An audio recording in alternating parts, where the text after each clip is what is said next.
ሰላም ጤና ይስጥልን የተከበራችሁ ተመልካቾቻችን እንደምን ቆያችሁ ከጌዲዮ ቴሌቪዥን ዜና ሰባታችንን ይዘንላችሁ ቀርበናል ከዜናዎቹ ጋር ይሳቅ አበበ ነኝ አብራችሁን ቆዩ በቅድሚያም አርዕስተ ዜና የኢኮኖሚ አቅምን ያገናዘበ ቤተሰብ ለመፍጠር በትኩረት ሊሰራ እንደሚገባ ተገለጸ በዘንድሮ በልግ አዝመራ 15000 ሄክታር መሬት በተለያዩ ሰብል እንደሚለማ የጌዲዮ ዞን ግብርና መምሪያ አስታወቀ የአየር ንብረት አፈጻጸም የመሬት አያያዝ ፕሮግራም ባለፉት ዓመታት በርካታ ለውጦችን ማስመዝገቡን የግብርና ሚኒስቴር አስታወቀ።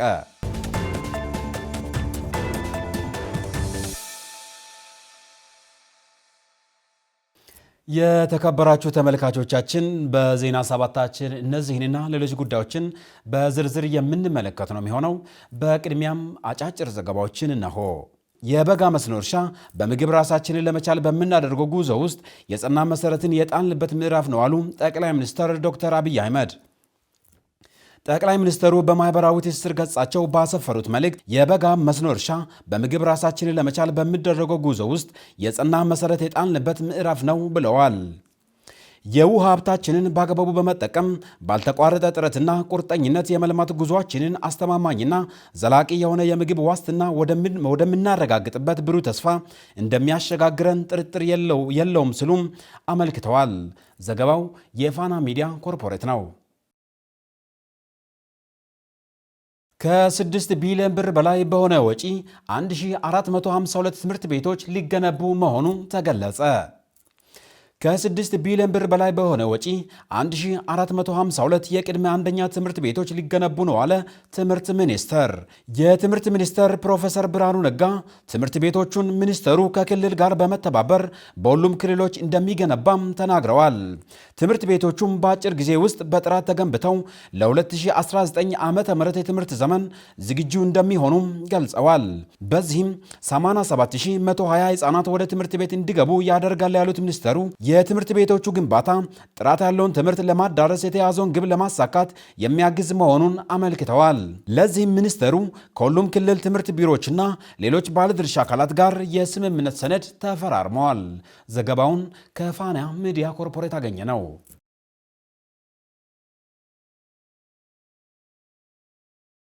የፋይዳን መታወቂያ የወሰዱ ዜጎች ቁጥር ከ41 ሚሊዮን በላይ መድረሱ ተገለጸ።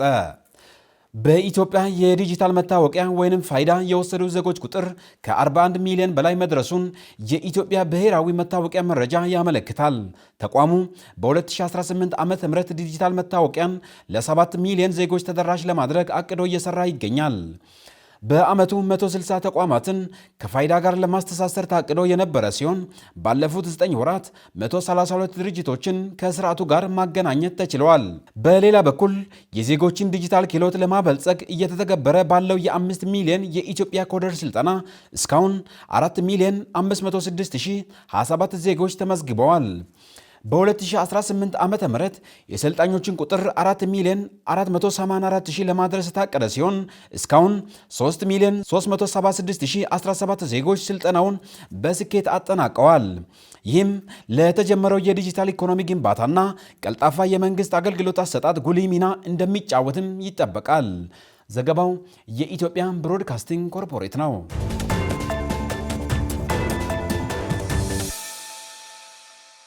የአየር ንብረት አፈጻጸም የመሬት አያያዝ ፕሮግራም ባለፉት ዓመታት በርካታ ለውጦችን ማስመዝገቡን ግብርና ሚኒስቴር አስታወቀ። ይልማ አበበ ዝርዝር አለው።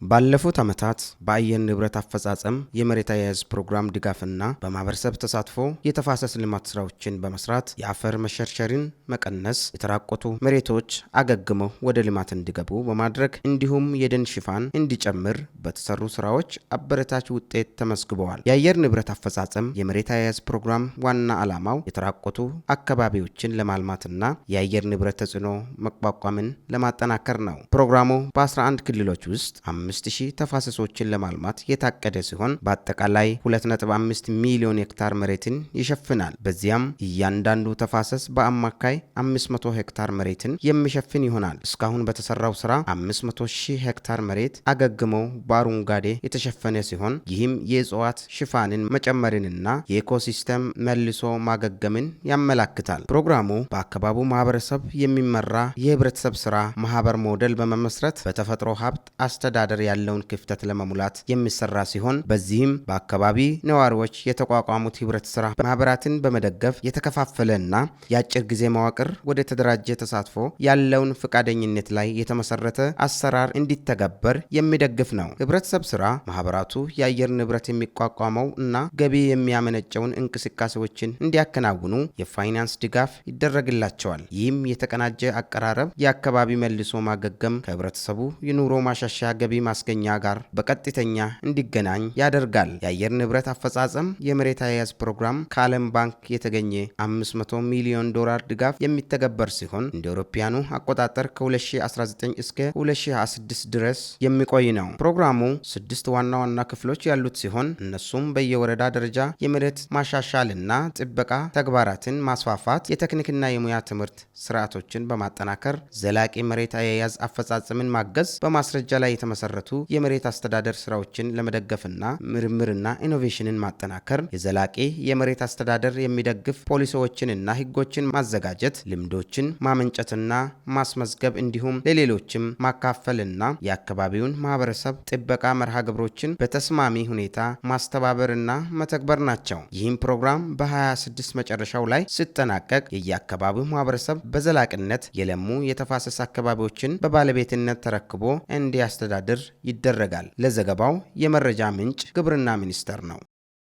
የኢኮኖሚ አቅምን ያገናዘበ ቤተሰብን ለመፍጠር በትኩረት ሊሰራ እንደሚገባ ተገለጸ።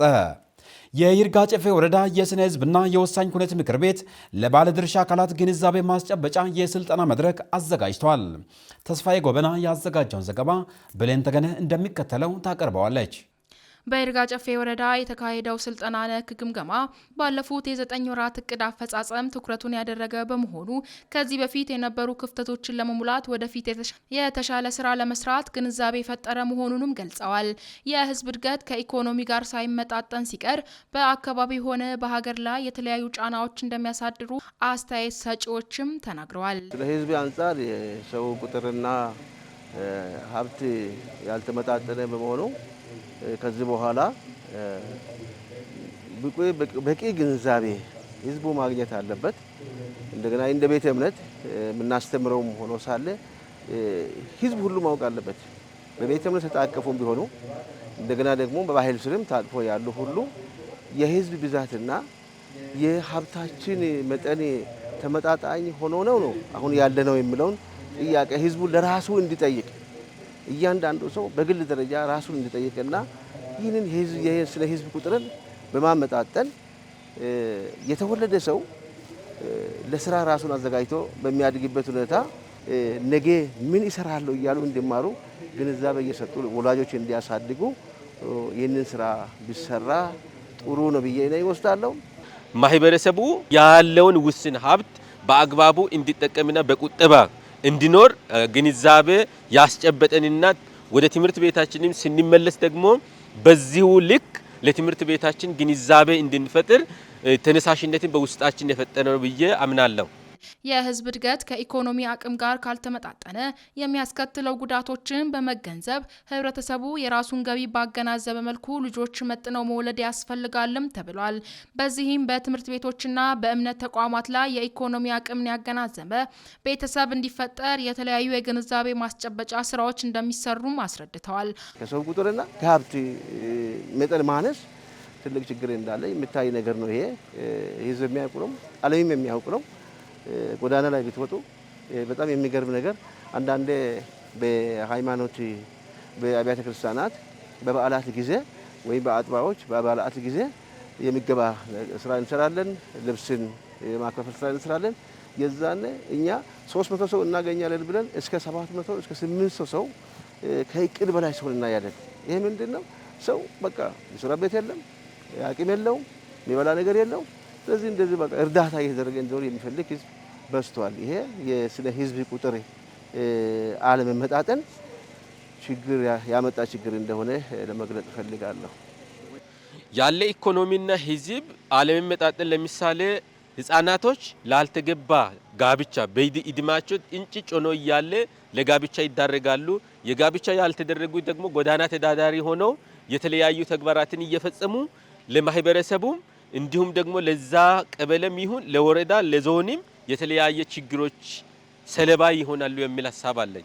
አቶ ብርሃኑ ካሱ የይርጋ ጨፌ ወረዳ ፋይናንስና ፕላን ልማት ጽሕፈት ኃላፊ ሪፎርምም ከተደረገ በኋላ የስነ ህዝብና የወሳኝ ኩነት ምክር ቤት በጋራ የተዘጋጀ የመጀመሪያ ስልጠና መድረክ መሆኑን ተናግረው ስልጠናው የተለያዩ ክፍተቶችን ለመሙላት እንደሚያግዝም ገልጸዋል። በወረዳው የተከናወኑ ያሉ የልማት ስራዎች ማህበራዊ ጉዳዮችን ከህዝብ ቁጥር ጋር የተመጣጠነ እንዲሆን የግንዛቤ ስራ ማሳደግ ወሳኝ መሆኑን ጠቁመው ኃላፊውም የህዝብ ቁጥር ኢኮኖሚያዊና ማህበራዊ ፖለቲካዊ ያለው የጎላ ነው ብለዋል። ሀገር የተባለው ህዝብ ስላለ ነው። ስለዚህ ህዝብ ውስጥ የሚሰሩ በርካታ ስራዎች አሉ። በተለይ ከወሊድ ጋር ተያይዞ በጣም በተለያየ መልኩ ሰው በብዛት ሲወልድ እናያለን። ቤተሰብ ሚጣነን በተገቢ የሚጠቀም ቤተሰብ መፈጠር መቻል አለበት። ቆጥቦ የሚወልድ ኢኮኖሚውና ያለው የልጆች ብዛት የተመጣጠነ በትክክል የተወለዱ ልጆች ግብ እንዲደርሱ የሚያደርግ ኢኮኖሚ ቤተሰብ ውስጥ መኖር አለበት። የጌዲዮ ዞን ወሳኝ ኩነት ምዝገባ ጽሕፈት ቤት ኃላፊ አቶ አባተ ገበየው ህዝብ ማለት ሀገር በመሆኑ ሁሉም ነገር የሚሰራው ለህዝቡ መሆኑን ጠቁመው የስነ ህዝብና የወሳኝ ኩነት ምክር ቤት በጋራ የተዘጋጀ የመጀመሪያ የስልጠና መድረክ ላይ የ9 ወራት አፈጻጸም መገምገማቸውንም ገልጸዋል። በዚህም ጠንካራ ጎኖችን ለማስቀጠልና ደከም ያሉትን ለማበረታታት ግንዛቤ መስጠት ስራ ህዝብ በሚሰበሰብባቸው ቦታዎች፣ በጤና ተቋማትና በትምህርት ቤቶችና ሌሎችም ቦታዎች ላይ በስፋት እየተከናወኑ መሆኑን ጠቁመው አሁንም አገልግሎቱን ለማሻሻል በትኩረት ይሰራልም ብለዋል። ባሳለፍናቸው 9 ወራት የተከናወኑ በጥንካሬም የተከናወኑ በጥንካሬ ተወስዶ በላቀ ደረጃ እንዲወሰድ ደግሞ በድክመት የሚታዩ ጉዳዮች ላይ የጋራ መፍትሄ ለማስቀመጥ የተደረገ ምክር ቤት ነው። ሁለቱም ጉዳይ የስነ ህዝብም ጉዳይ ይሁን የወሳኝ ኩነቱ የእያንዳንዱ ዜጋ ኃላፊነት ጉዳይ ነው። ይሄንን ያኛው የአካል ይፈጽማል ያኛው የአካል ይፈጽማል የሚባል አይደለም። በጋራ የሚፈጸምበት ጉዳይና እያንዳንዱን ቤት የሚነካ ጉዳይ ስለሆነ ሁሉም ይሄንን አውቆ በተገቢ መልኩ ስራዎችን ድጋፍ በማድረግ እንዲፈጸም የጋራ መግባባት የተደረሰበት ስለሆነ ጥሩ እና የተሳካ ጉባኤ አካሂደናል ብሎ መውሰድ ይቻላል። በዘንድሮው በልግ አዝመራ 15000 ሄክታር መሬት በተለያዩ ሰብል እንደሚለማ የጌዲዮ ዞን ግብርና መምሪያ አስታወቀ። በአዝመራውም በቋሚና ጊዜያዊ ሰብል እንዲሁም የአረንጓዴ አሻራ ልማት ስራ በትኩረት እንደሚሰራም ተገልጿል። ይልማ አበበ ዝርዝሩን አዘጋጅቶታል። ከአራቱ የአዝመራ ወቅቶች መካከል ጸደይ በበጋና በክረምት መካከል የሚገኝ የሚያዝያን ግንቦትና የሰኔ ወራትን የያዘ ሲሆን በአንድ በኩል የበልግ አዝመራ የሚታጨድበት የሚወቃበትና የሚዘራበት፣ በሌላ ደግሞ ለክረምት የሚዘራ ማሳ ታርሶ ዝግጁ የሚሆንበት ጊዜ ነው። በዞኑ በሁሉም አካባቢ በበልግ አዝመራ ሰብል አብቃይ ሰነ ምህዳር መኖሩ ተገልጿል። በቂ የግንዛቤና የኪሎ ስልጠና ለባለሙያዎች ለአርሶ አደሮችና ለሚያስተባብሩ አካላት መሰጠቱን የገለጹት የግብርና መምሪያ ምክትል ኃላፊ አቶ በድሉ አየለ የአዝመራው ዝናብ ከበልግ እርሻው ቀድሞ የዘነበ በመሆኑ ስራው እየተከናወነ እንደሚገኝ ተናግረዋል። አሁን ላይ ያለንበት ወቅት የግብርና ወቅት ወይም ደግሞ የበልግ ልማት ስራ የሚሰራበት ወቅት ነው። በልግ ልማት የምንለው እንግዲህ የማዛ ዝናብን ተከትሎ ወይም ደግሞ እንደኛ ተጨባጭ ሁኔታ ወይም ደግሞ እንደኛ አግሮ ኢኮሎጂ የበልግ ዝናብ ይገባል ተብሎ የሚታሰበው ከመጋቢት አጋማሽ ጀምሮ የበልግ ዝናብ ይገባል ተብሎ ይታሰባልና ያን የበልግ ዝናብ ገባውን አርሶ አደሩ ተጠቀሙ የተለያየ ሰብሎችንም ጭምር ዘርቶ ምርትና ምርታማነት በማሻሽል መልኩ የሚሰራበት አንዱ የግብርና ፓርት ነው ወይም ደግሞ አንዱ የግብርና ሲዝን ነው ብለን ነው በልግን የምንወስደው። ከዘንድሮ በልግ ልማት ስራችን አንፃር ዘንድሮ ላይ ያው እንደ ሀገር ቅድም አንስቻለሁ እንደኛ አካባቢ የበልግ ዝናብ የሚገባው መጋቢት አጋማሽ ወይም ደግሞ መጋቢት 15 ጀምሮ ነው የሚጠበቀው እንደ ገደኦ ዞን ማለት ነው። እና የዘንድሮ ወቅት ዝናብ ግን የበልግ ዝናብ የገባው ቀድሞ ከአንድ ወር በፊት ቀድሞ ነው የበልግ ዝናብ በዛ የገባውና አሁንም ጭምር የበልግ ዝናብ እየዘነበ ያለበት ወቅት ላይ ነው ያለነው። ለአርሶ አደሩ ከዚህ አንፃር ስንመለከት አንዱ ቀድሞ ዝናብ መግባቱ በተወሰነ መልኩ አርሶ አደሩ እርሻ ዝግጅት ሳረግ ዝናቡ መግባቱ በተወሰነ መልኩ ቻሌንጅ ፈጥሮናል። መጀመሪያ አካባቢ ቅድም እንግዲህ አንስቻለሁ መጋቢት አጋማሽ ጀምሮ ዝናብ ይገባል ተብሎ አርሶ አደሩ ስለማስብ እርሻ ዝግጅቱን ቀስ ብዬ ያረጋለሁ እያለ እያሰበ አንድ ወር ቀድሞ የበልግ ዝናብ የገባበት አግባብ አለ። ይሄን እርጥበት ደግሞ ተጠቅሞ ፈጥኖ ወደ ግብርና ስራችን ከመግባት አንፃር ወይም ደግሞ ዘር መዝራት ከመግባት አንፃር የተወሰነ ውስንነቶችም ጭምር እንዳሉ የገመገምናቸው ነገሮች አሉ። ለምግብ የሚውል ጊዜያዊና ቋሚ ሰብሎች እንዲሁም የአረንጓዴ አሻራ ከአካባቢው ጥበቃ ልማት ስራዎች በዋናነት ይከናወናሉ። 15000 ሄክታር በበልጉ እንደሚለማ የተገለጸ ሲሆን አስፈላጊው ቅድመ ዝግጅት ተጠናቆ ሌሎችም ሰብሎችና የጓሮ አትክልት እንደሚለማ ተጠቁመዋል። 62 ሚሊዮን የእንሰት ችግኝ መዘጋጀቱንና ለአንድ አርሶ አደር 100 ችግኝ እንደሚታደል አቶ በድሉ አንስተው ለዚህም አስፈላጊ የሆነ የቴክኖሎጂና የተፈጥሮ ግብዓት ተዘጋጅተዋል። እንግዲህ በልግ በአጠቃላይ ሰብል ወደ 15000 የሚጠጋ ሄክታር ይለማል ተብሎ ይታሰባል ዘንድሮ ላይ ማለት ነው። እንግዲህ በተለያየ ሰብሎች ዘንድሮ እንደ ገደኦ ዞን 15000 የሚጠጉ ሄክታር መሬት በበልግ ጊዜ እርሻ ዝግጅት በአግባቡ ማድረግ ግብዓት ለአርሶ አደሩ በአግባቡ በማቅረብ ከዛም አልፎ ደግሞ ቴክኖሎጂ በአግባቡ እንዲጠቀሙ አርሶ አደሩን ግንዛቤ ከመፍጠር አንፃር ወደ 15000 ሄክታር አካባቢ በበልግ እናለማለን ብለን አንደኛው ከዞን ማዕከል ጀምሮ እስከ ቀበሌ ድረስ እስከ አርሶ አደሩ ድረስ ከህዝብ ጋር የመግባባቱ ጉዳይ ወይም ደግሞ የንቅናቄ መድረክ እስከ ታች ድረስ ተመርቷል። የግዳውና ወደ ስራ ከመግባታችን አስቀድመን መጀመሪያ ከአርሶ አደሩ ጋር በደንብ አድርገን እቅዱ ዙሪያ መወያየት እቅዱ ዙሪያ መነጋገር እቅዱ ዙሪያ መግባባት ስለማስፈልግ ከዚህ አንፃር መድረኮቹ እስከ ቀበሌ ህዝብ ኮንፈረንስ ድረስ መድረኩ ከነሱ ጋር ከተፈጥሮ ከነሱ ጋር በደንብ አድርገን በልግ ልማት ስራችን ላይ መግባባት የተፈጠረበት አግባብ አለ።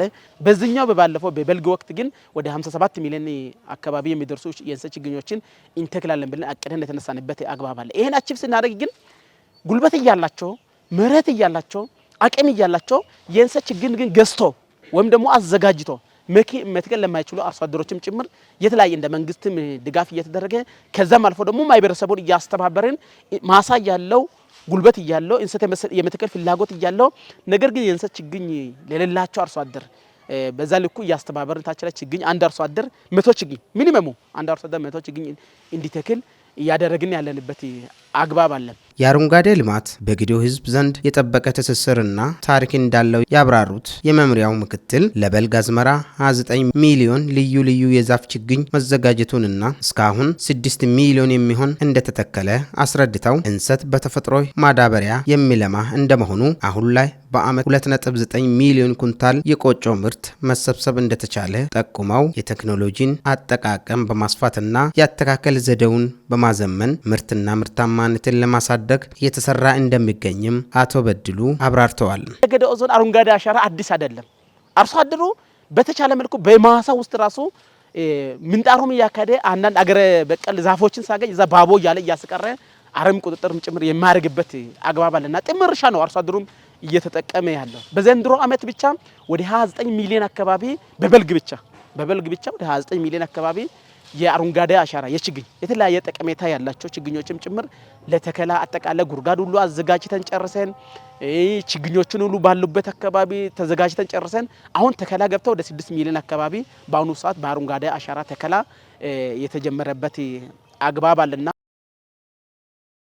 የደቡብ ኢትዮጵያ ክልል መሬት አስተዳደር በጂኦ ስፔሻል ዘርፍ በካልም ኤልኤ ፕሮጀክት የሁለተኛ ደረጃ የመሬት ልኬት ማስጀመሪያ መርሃ ግብር በጌዴኦ ዞን በገደብ ወረዳ አካሄደ። የደቡብ ኢትዮጵያ ክልል መሬት አስተዳደር በጂኦ ስፔሻል ዘርፍ በካልም ኤልኤ ፕሮጀክት የሁለተኛ ደረጃ የመሬት ልኬት ማስጀመሪያ መርሃ ግብር በገደብ ወረዳ አካሂዷል። ሴኒያ መሐመድ ዝርዝሩን አዘጋጅተዋለች። የመሬት ልኬቱ አርሶ አደሩ መሬትን ለእርሻ ከመጠቀም ባሻገር ሕጋዊ የይዞታ ማረጋገጫ በመያዝ በኢኮኖሚ ዘርፍ ተጠቃሚ እንዲሆኑ እንደሚያግዝም ተገልጿል። የደቡብ ኢትዮጵያ ክልል የመሬት አስተዳደር ቢሮ ኃላፊ አቶ ሰብስቤ ቡናቤ መሬት ለሰው ልጅ ልዩ የተፈጥሮ ስጦታ በመሆኑ ያለውን መሬት በአግባቡ መጠቀም እንደሚያስፈልግ ተናግረው እንደ ክልል ቢሮ በአጭር ጊዜ ውስጥ ከ1 ሚሊዮን 200 ሺህ በላይ አርሶ አደሮች የይዞታ ማረጋገጫ እንዲያገኙ ለማድረግ እየተሰራ እንደሆነም ገልጸዋል። መሬት ከሀብቶች ሁሉ የከበረ ሀብት በመሆኑ መሬታችንን በእንክብካቤ በአግባቡ ተጠቅመን በደንብ በቁጠባ እንድንይዝ ያስፈልጋልና የክልሉ መሬት አስተዳደር ቢሮ ከተቋቋመ ጥቂት 4 ወራት ቢሆንም ቢሮአችንን አደራጅተን በአጭር ጊዜ ውስጥ በሚቀጥሉት እስከ ሰኔ 30 ባለው የክልላችን 1,223,000 አርሶ አደሮቻችንን በተለይ ከፋይዳ መታወቂያ ጋር ዲጂታይዝ በማድረግ አርሶ አደሮቻችን በይዞታቸው እንደማንኛውም የከተማ ነዋሪ የቴክኖሎጂ ብድር፣ የገንዘብ ብድር፣ የግብአት ብድር ምቹ ሁኔታ እንዲፈጠር በአሁኑ ሰዓት ይህን ዝግጅት ጨርሶ ባለበት ጊዜ መላው የክልላችን አርሶ አደሮቻችን መሬቶቻቸውን በአግባቡ በማስለካት የዚህ ተጠቃሚ እንዲሆን ለማስቻል ዛሬ በውቢቱ ገደብ ወረዳ ተገኝተን ይኸው በይፋ ይህን ልክት ለማስጀመር ከናንተው ጋር እዚሁ ተገኝተናልና እንኳን ደስ አላችሁ በድጋሚ ለማለት ይፈልጋለሁ። የጌዲኦ ዞን ዋና አስተዳዳሪ ዶክተር ዝናቡ ወልዴ እንደገለጹት ከተፈጥሮ ሀብት መካከል ትልቁ የመሬት ሀብት መሆኑን ጠቅሰው አርሶ አደሮች ተጠቃሚ እንዲሆኑና የመሬት ሀብት ለትውልድ እንዲተላለፍ ለማድረግ የመሬት ልኬት ሊደረግ እንደሚገባም ተናግረዋል። አርሶ አደራችን ለባለፉት በርካታ ዓመታት ምንም እንኳን ህገ መንግስታችን መሬት የአርሶ አደሩና የመንግስት መሆኑን ያረጋገጠ ቢሆንም አርሶ አደሮቻችን ከዚህ ተጠቃሚ ሳይሆኑ በተገቢ መንገድ ከገጠር ፋይናንስ ጋር ያለመገናኘታቸው እንዲሁም ከዘመናዊ የባንክ ስርዓት ጋር ካለመገናኘታቸው ጋር ተያይዘው ለረጅም ዘመናት አርሶ አደራችን መሬት እጁ ላይ ይዞም ቢሆን ችግር እየደረሰበት እያየን እየተመለከትን አልፈናል ማለት ነው። ስለዚህ ይሄንን ችግር በአጭር ጊዜ ውስጥ ሊፈታ በሚችል ደረጃ ፓርቲያችንና መንግስታችን በሰራቸው ስራዎች በአሁኑ ሰዓት አርሶ አደራችን ዘመናዊ የገጠር የመሬት ካርታ ይዞ አንዱ የፋይናንስ ተጠቃሚ መሆን የሚችልበት መበደር የሚችልበት በርከት ያሉ አርሶ አደሮች በጋራ ሆነው የግብርና ግብዓቶችን ማዳበሪያ ሊሆን ይችላል፣ ትራክተር ሊሆን ይችላል፣ ማንኛውም የግብርና እርሻ መሳሪያ ማግኘት የሚችልበት ሂደት የሚፈጠረው በዘመናዊ የመሬት ልኬት ስርዓት ነው ማለት ነው። ስለዚህ ይሄ ለሱ ብቻ ሳይሆን አባቶቻችን ለወጣቶቻቸው ለልጆቻቸው መሬት የሚያስተላልፉበት ስርዓትና ይህንን በዚህ ደረጃ መንግስታችንና ፓርቲያችን በተገቢ መንገድ አይቶ ቀጣይ ከመሬት ጋር ተያይዞ የሚቀየሩ አሰራር ስርዓቶች ያሉ ቢሆንም በጊዜያዊነት ግን አርሶ አደራችን ከፋይናንስ ትራንዛክሽን ጋር በጋራ መገናኘት የሚችልበትን ሂደት ለመፍጠር ታስቦ ሰፊ ስራዎች ተሰርተዋል። በዚህም ውጤት መጥተዋል ማለት ነው። የገደብ ወረዳ ዋና አስተዳዳሪ አቶ ሲሳይ ታደሰ አርሶ አደሮች የመሬት ተጠቃሚ እንዲሆኑ የመሬት ልኬት መደረጉ ፋይዳው ከፍተኛ መሆኑን ተናግረው ከለውጡ በኋላ የተለያዩ የልማት ስራዎች ላይ ጥሩ ውጤት እየመጣ መሆኑን ገልጸዋል። እንደ ወረዳ ከ24 ሺህ ሄክታር በላይ መሬት አለን። ይህንና አርሶ አደሩ መሬት ባለቤትነቱን በትክክለኛነት ተረጋግጦ የቀድሞ አረንጓዴ ሰርቲፊኬት ተቀይሮ ሁለተኛ ሰርቲፊኬት እጁ ላይ ይዞ የተለያዩ ብድር አማራጮችን ከመጠቀም ረገድ ጉድለት የነበረበት ነው። እነዚህ ጉድለቶችን ደግሞ ለማረም በስፋት አሁን የሚለካ መሬት ልኬቱ ተለክቶ እሁን ሲሆን አርሶ አደሩ ከመሬት አለኝ ብቻ ሳይሆን ከመሬት ምን ተጠቀምኩ የሚለውንም አውቆ ብድር ሁኔታዎችንም ለማመቻቸት ሰፊ እድል ስለሚሰጥ የምናደርገው የልኬት ስራዎቻችን እጅግ ጥንቃቄ በተሟላ መልኩ እንዴት ተለክቶ የትኛውን ፓርሰል አንዱ ከአንዱ ጋር በማይጋጭ መልኩ ጥንቃቄ በሆነ መልኩ እንዲከናወን እኛም እንደ ወረዳ አስፈላጊ ድጋፎችን እናደርጋለን ማለት ነው። የመድረኩ ተሳታፊ አርሶ አደሮች በበኩላቸው የመሬት ልኬት መደረጉ አርሶ አደሩ እንዳይቸገርና በኢኮኖሚ ዘርፍ ተጠቃሚ እንዲሆን ለማድረግ እንደሚጠቅም ጠቅሰው ለተፈጻሚነቱ የበኩላቸውን እንደሚወጡም ገልጸዋል። ያለኝን ማሳ አስታውቄ ከመንግስት ያለኝንና የተቸገርኩትን ጠይቄ መውሰድ አቅም መንግስት አሻሽሎ ሌላ ነገር ለኔና ለአርሶ አደር አምጥቷል ማለት ነው። ያኔ በሰራነው ብቻ ነበር የምናገኘው። አሁን ደግሞ የተሻለ ሰውዬ የሰራው ነገር ብቻ ማግኘት ሳይሆን በዛው ማሳው ልክ በመንግስት አሳውቆ አስመዘግቦ በልኬት ባለሙያ መጥቶ ለክቶ እንን ሌላ ነገርን ብር ከመንግስት ብድር ለባንክ አስይዞ መቀበል ይችላል። ብሎ መንግስት ለኛ ብልጽግና ፓርቲ ያመጣ ነገር ስለሆነ እኛ በሁለት እጅና መቀበል አለብን ብዬ አስታውቃለሁ። ተጠቃሚ የምንሆንበት ምክንያት አንደኛው ለኢኮኖሚ ብድር ለማግኘት፣ ሁለተኛ ራሱን የአርሶ አደር መሬት መሆኑን ስለሚታወቅ ተጠቃሚ እንሆናለን። ከኛ የሚጠበቀው ባለሙያ ሲመጡ እኛ ያው እሱ የሚጠይቀውን መረጃው መስጠትና እነሱን ለመደገፍ ነው ከኛ ከአርሶ አደሮች የሚጠበቀው።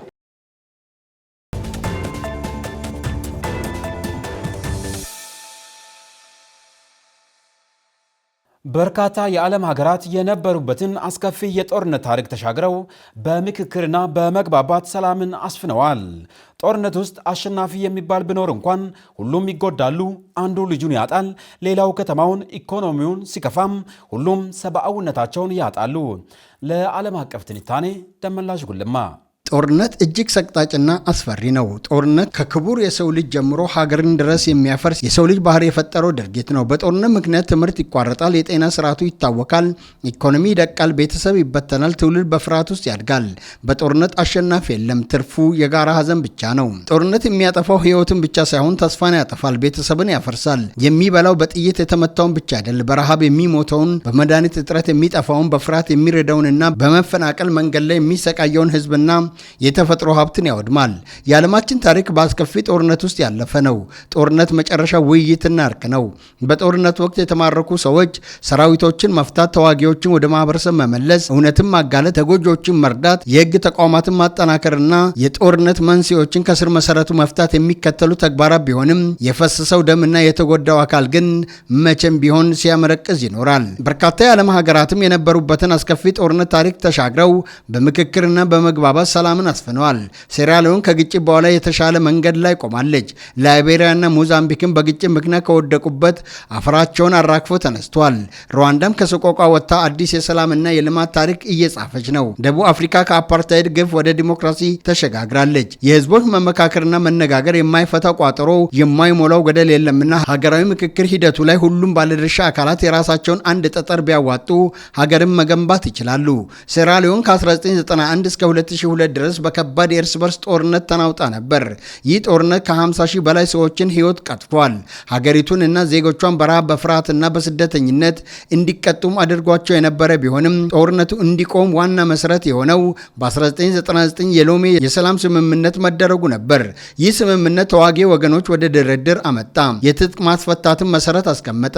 የሰላም ሂደቱም ከውጭ የሰላም ኃይል ድጋፍ የተገኘ ቢመስልም ነገር ግን ስምምነቱ ብቻውን በቂ አልነበረም። የታጠቁ ኃይሎችን የጦር መሳሪያቸውን እንዲያወርዱ እንዲመካከሩ በመደረጉ በዚህ ከ45 ሺህ በላይ መሳሪያዎች ተሰበሰቡ። ከ70 ሺህ በላይ የቀድሞ ተዋጊዎች ወደ ማህበረሰቡ እንዲቀላቀሉ ተደረገ። የእውነትና የእርቅ ኮሚሽን ተቋቋመ። ዓላማው የተፈጸሙ ጥፋቶችን ማስመዝገብ፣ ተጎጂዎችን ማዳመጥ፣ የተደበቀ እውነትን ማውጣትና ድጋሚ እንዳይደገም መሰረት መጣል ነበር። ከሴራሊዮን ዓለም ልትማር የሚገባው ጦርነት የሚቆመው በስምምነት ብቻ በመፈረም ሳይሆን መሳሪያ ሲሰበሰብ፣ ተዋጊ ሲመለስ፣ እውነት ሲነገር እንዲሁም ተጎጂ ሲካስ መሆኑን ግንዛቤ መውሰድ ይገባል ተብሏል። በቀኝ ያልተገዛችው ላይቤሪያ በእርስ በርስ ጦርነት ምክንያት ከደቀቀች በኋላ በ2003 በጋና ዋና ከተማ አክራ የተሟላ የሰላም ስምምነት የመንግስትን የአማጺ ኃይሎችን እና የፖለቲካ ቡድኖችን በአንድ ጠረጴዛ ላይ አስቀምጧል። የሽግግር መንግስት አቋቋመም። በመጨረሻም የትጥቅ ማስፈታት ሂደት ጀመረም። ሀገሪቱ ከ1979 እስከ 2003 ድረስ የተፈጸሙ የሰብአዊ መብት ጥሰቶችን ለመመርመር፣ ተጎጂዎችን ለማዳመጥ፣ እውነትን ለማስቀመጥና የሀገር ውስጥ የፍትህ ሂደትን ለመርታት የሚያስችል ኮሚሽን አቋቋመች። ኮሚሽኑ አንዳንድ ድክመቶች ቢኖሩበትም ሀገሪቱ ወደ ሰላም ሽግግር እንድትገባ ትልቅ ሚና ተጫውቷል። ሀገራት ያለፉበትን የጦርነት ጊዜያት እንዳይደግሙ የራሳቸውን ባህልና ተሞክሮ በመቀመር ወደ እርቅና የሰላም ስምምነቶች መመለሳቸው ለትውልድ ደማቅ አሸራ ነው። ደቡብ አፍሪካውያን ከበቀል ይልቅ እውነትን መርጧል። ደቡብ አፍሪካ በሙሉ እንደ ሴራሊዮን ወይም ላይቤሪያ አይነት የእርስ በርስ ጦርነት ውስጥ አልገባችም። የአፓርታይድ ዘመን ግፍና የፖለቲካ ግጭት ግን ሀገሪቱን ወደ ከፋ ከፋ ደም መፋሰስ ሊወስዳት እንደሚችል ተሰክቶ ነበር። ያንዣበበውን ስጋት ግን በእርቅ ተሻገሩት። የሰላም መንገዱ የተጀመረው በድርድር ነበር። የአፓርታይድ ስራ በመቃወማቸው ለ27 ዓመታት ወህኒ ቤት እንዲቆዩ የተደረጉ ኔልሰን ማንዴላ መፈታት፣ አፓርታይድ ህጎች መፍረስና 1994 ወደ ዲሞክራሲ ምርጫ መሸጋገር ታላቅ የታሪክ እጥፋት ሆኖላቸዋል። የተከናወነው የእውነትና የእርቅ ኮሚሽንን ማቋቋም ሀገር ወደ ሰላም ለመሄድ የተደበቀ ትናንትን ጥፋት በህዝብ ፊት መግለጥ፣ ሁሉም በበቀል ማስተካከል አይቻልም፣ ሁሉም በመደበቅም ዘላቂ ሰላም አይመጣም የሚሉ ዓላማን በማንገብ ነበር የተንቀሳቀሱት። የደቡብ አፍሪካ ታሪክ እንደሚያመለክተው ሀገርን ለማዳን እውነተኛ እርቅ ወሳኝ መሆኑ ነው። ሩዋንዳ በ1994 የተፈጸመው ዘር ማጥፋት በዓለም ታሪክ አስከፊዎቹ መካከል የሚጠቀስ ነው። ጦርነቱ በፍጥነት ቢቆምም ሀገሪቱን የከፋ ማህበራዊ ማፈራረስ ውስጥ አስገብቷል ነበር። ሩዋንዳ ከገጠማት አደጋ ለመውጣት የወሰደችው መንገድ ከሌሎች በተለየ ሁኔታ የማህበረሰብ የፍትህ ሂደትን ነበር። በጋቻቻ ፍርድ ሂደቶች በአካባቢ ደረጃ እውነት እንዲወጣ፣ ብዙ ጉዳዮች እንዲዳኙና ማህበረሰቡ ቀስ በቀስ ወደ ነበረበት ህይወት እንዲመለስ ማስቻሉን የአፍሪካ የሰላም ፋውንዴሽን አስገንዝቧል። ይህም ህዝቡን ያሳተፈ ሀገር በቀል የግጭት መፍቻ ስርዓቶች ያላቸውን ከፍተኛ ዋጋ ያሳያል። ከ15 ዓመት በላይ የቆየ የእርስ በርስ ጦርነት ተካሂዶባት የነበረችው ሌላዋ አፍሪካዊት ሀገር ሞዛምቢክ በ1992 በሮም በተካሄደ የሰላም ስምምነት ጦርነቱ ሊያከትም ችሏል። የአፍሪካ ሰላም ፋውንዴሽን እንዳብራራው ስምምነቱ ተዋጊ ኃይሎችን ወደ ፖለቲካ መድረክ አመጣም፣ የዲሞክራሲ ምርጫ መንገድን ከፈተም፣ ተቃዋሚያዊ ሽግግር እንዲፈጠርም መሰረት ጥለዋል። ሀገራቱ ጦርነቱን ለማቆም በመጀመሪያ ጉዳዩን ወደ ፖለቲካ ገበታ አምጥተው ተኩስ አቁም በማድረግ በድርድር ሰላም እንዲሰፍን በር ከፍቷል። የፍትህ ተቋማትን በመገንባትም የግጭቱን ስር ለመንቀል ሰርተዋል። ሰላም የሚመጣው ጦርነት ሲያሸንፍ አይደለም፣ ፖለቲካ ጦርነትን ሲተካ ነው። ከብዙ የአፍሪካ ግጭቶች ጀርባ ያሉት ምክንያቶች በአብዛኛው ተመሳሳይ ናቸው። ኢፍትሐዊነት፣ የሀብት ስርጭት፣ የፖለቲካ መገለል፣ የተቋማት ድክመት፣ የህግ አለመተግበር፣ ሙስና፣ የማንነት ፖለቲካና የውጭ ጣልቃ ገብነት ይጠቀሳሉ። በመሆኑም በአህጉሪቱ የሚታዩ ግጭቶችን ከመሰረቱ ለመፍታት ለነዚህ ምክንያቶች ምላሽ መስጠት ይገባል። በጦርነት ውስጥ አሸናፊ የሚባል ቢኖር እንኳን ሁሉም ይጎዳሉ። አንዱ ልጆቹን ያጣል፣ ሌላው ከተማውን፣ ኢኮኖሚውም ሲከፋም ሁሉም ሰብአዊነታቸውን ያጣሉ። ጥላቻ ከትውልድ ወደ ትውልድ ይተላለፋል። ይህም አዲስ ግጭት የሚያበቅል ዘር ይሆናል። ስለዚህ ጦርነት ድል አይደለም፣ የዘገየ ሽንፈት ነው። ዛሬ በመሳሪያ የተገኘ ጸጥታ ነገ በበቀል ሊፈርስ ይችላል። እውነተኛ ድል የሚገኘው በውይይት፣ በፍትህ፣ በመግባባትና በሰላም መሆን አለበት። መሳሪያ ታጥቆ መዋጋት የሚያስገኘው ድልን ሳይሆን የትውልድ ጠባሳን ነው። መመካከርና መደማመጥ እርቅንና የሀገር ቀጣይነት ላይ ትልቅ አሻራን ከማስቀመጥ ባለፈ እንደ ማንዴላ የማይረሳ ታሪክን መጻፍ ነው። የሀገራችን የዋርካ ስር ምክክሮች ወደ ሀገራዊ ምክክር አድርገው ቃታ የሚስቡ ጣቶች ለምርጫና ለምርምር ተሳትፈው የደሃ ድሃ ተብሎ ከመጠራት ድሃ ወደ መባል እንድናድግ ሁላችንም የጋራ ሀገራችንን ለመገንባት መነሳት አለብን። የመረጃ ምንጫችን የተለያዩ ማህበራዊ ድረገጾች ናቸው።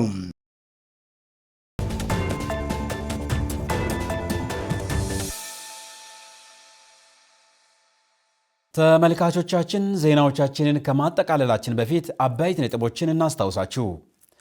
የኢኮኖሚ አቅምን ያገናዘበ ቤተሰብ ለመፍጠር በትኩረት ሊሰራ እንደሚገባ ተገለጸ። በዘንድሮ በልግ አዝመራ 15000 ሄክታር መሬት በተለያዩ ሰብል እንደሚለማ የጌዴኦ ዞን ግብርና መምሪያ አስታወቀ።